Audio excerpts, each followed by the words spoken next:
Hello and welcome to On Your Lane. This is the best place for ambitious people who are taking charge of their lives, making that impact, making that money, and living fulfilling lives. Today we're talking about purpose. It's my favorite subject because it has transformed the trajectory of my life tremendously. I used to be one of those people who were not sure if knowing one's purpose was possible. I was in a job that I felt mismatched for, and I was looking for loopholes to make this make sense. But in my spirit, in my heart, I knew I don't want to be here.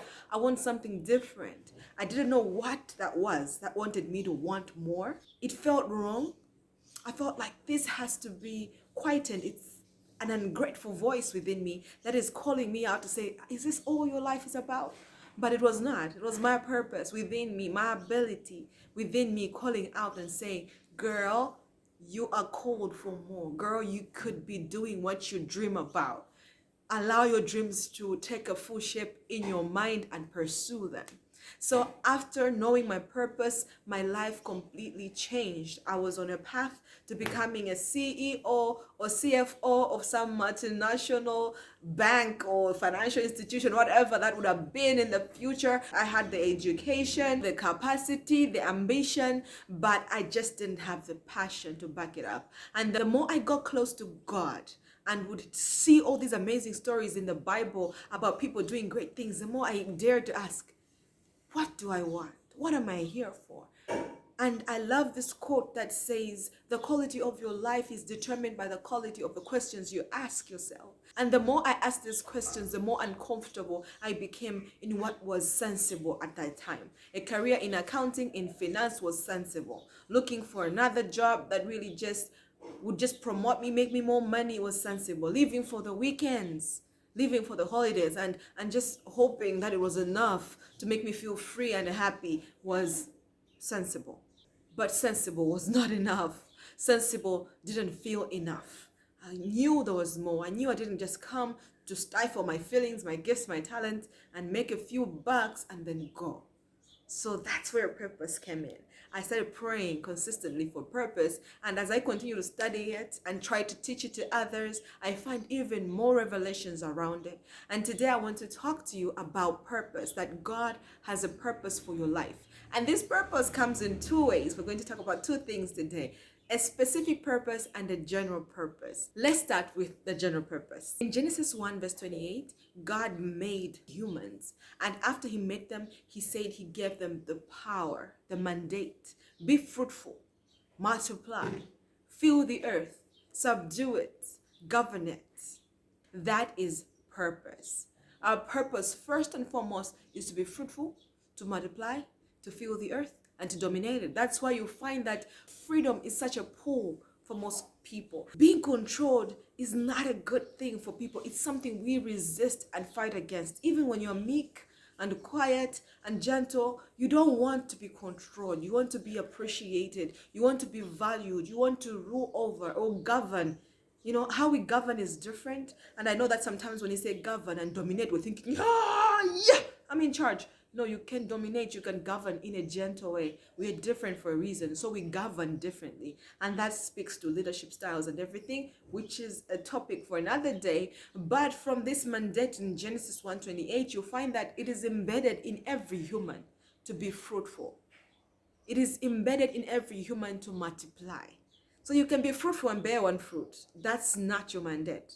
Your mandate is to bear more fruit, to multiply, to replicate over and over. And when you have replicated, you have to feel the earth. That means you're dominating one specific area in your life or one specific area in your community, in this world. You're dominating that field. And that means influence. You have huge influence. You have climbed the ladder in that area. You are respected. You are an expert in that area. That is dominating and governing. Governing means now it's a larger area. You have dominated a small area. You're like, maybe I can replicate this. I can open a new branch there. I can open a new place there. Now you're feeling the earth. We might not all feel the earth like open branches all over the world. That's not everybody's ambition, because that comes with responsibility. Whatever it is within you that you want to do is meant to be bigger. It can be within your country where you expand, within your locality where you expand, but the mandate stays the same. Be fruitful, multiply, fill the earth, dominate, subdue, govern it. What I like about this general purpose is that it does not say go somewhere, find something, and use it to dominate, which is something that has been normalized in our society. Let's talk about me, for example. My gifts were evident from a young age. You could see that I love to read, I was curious, I love to speak, I love to be creative and to act. But because of the world I was living in, it was in my best interest for me to not pursue that which was within me, for me to not pursue my natural inclinations. So I was directed to accounting as a field, to pursue something that made sense. Now, I was expected to be fruitful in that area, but I didn't have the seed to be fruitful in accounting. I could force it, I could try it. I love also a quote that says that if you work on your weaknesses, you will become average. If you work on your strengths, you will become exceptional. That is so true. So I started working in a field where I was weak in.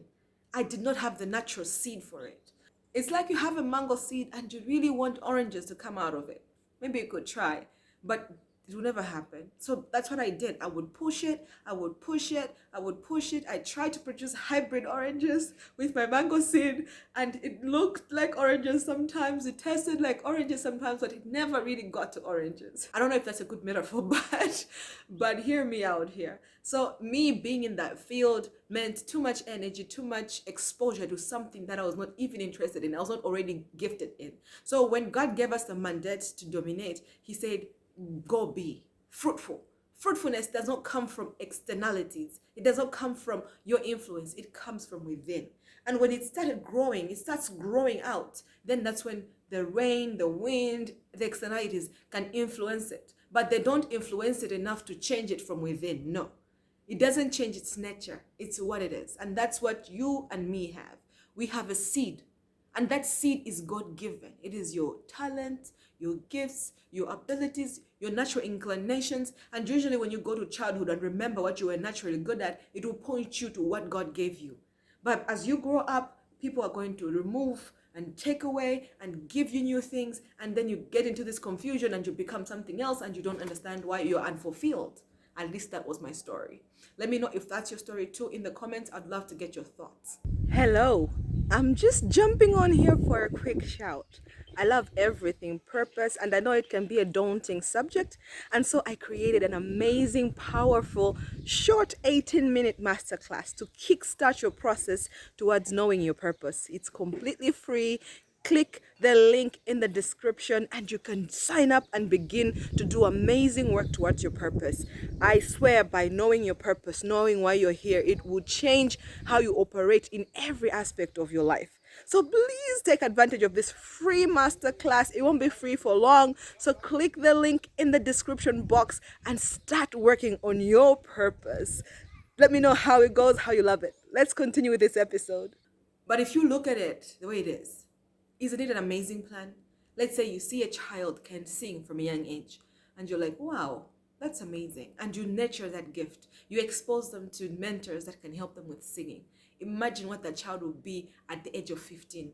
I was looking at this video on Instagram and it was this little girl. I think she was 3, 4, or 5, around there. And not even 5, because she looked much younger. And she was doing these gymnastic moves with her dad, dancer moves and twirling and everything. I was like, oh my goodness, when this child is like 13, what would she be able to do? She would be an amazing dancer. So you see the gifts in somebody and you nurture it.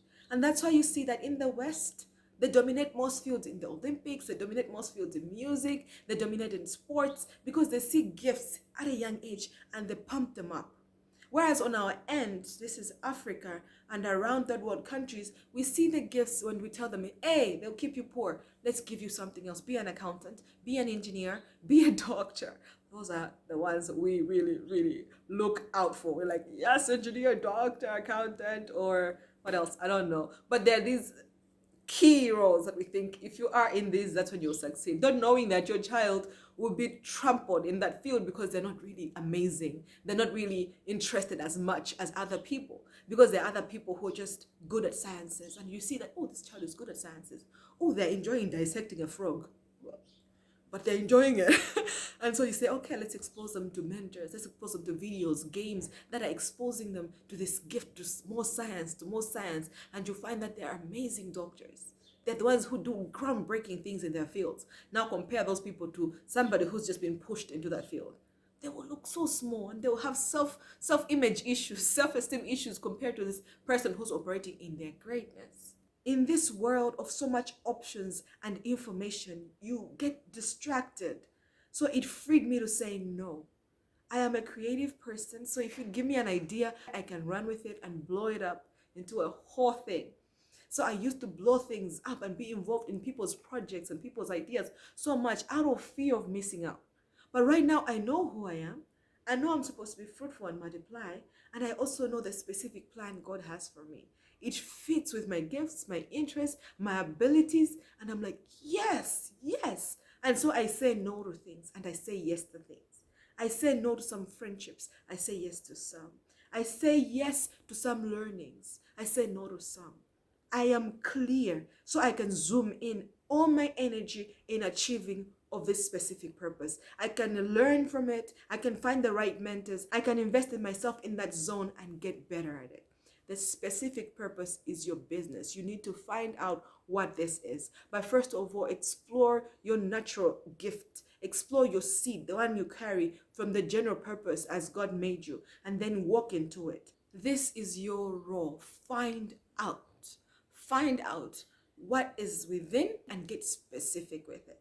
I'd love to continue, but this is a whole series. I'm going to do a whole series on purpose. So let me stop here for now. This is enough for you to chew on, to meditate on, to think about. Really apply these things. Think about these things. The quality of your life is determined by the questions you ask yourself. It will really change the trajectory of your life when you start thinking differently and asking yourself and demanding different answers from yourself. Honest answers. All right, so it was amazing for me to have you. Please let me know if this is helpful. I'm looking forward to the next video where we're going to go deeper into purpose and look at so many other aspects of it. My aim is to help you find the freedom. My aim is to help you find the power to be who God created you to be a force to be reckoned with, and to understand that you're here on purpose, on mission. And then when you do that mission and do it well, you will live a full, fulfilled life, create impact, wealth, and affect generations, and change your story and change the name of your family and change the name of your community, your country. It's possible, but it starts with you knowing what you carry and knowing how to explore it and go deeper with it. I enjoyed having you. I have new videos every Tuesday, so stick around. Let's grow the community. Like, share, subscribe, comment. Come on, let's do this and grow this community and make sure we're all living purpose-driven lives. I loved having you. See you next week. Oh yes, see you. All right, bye-bye.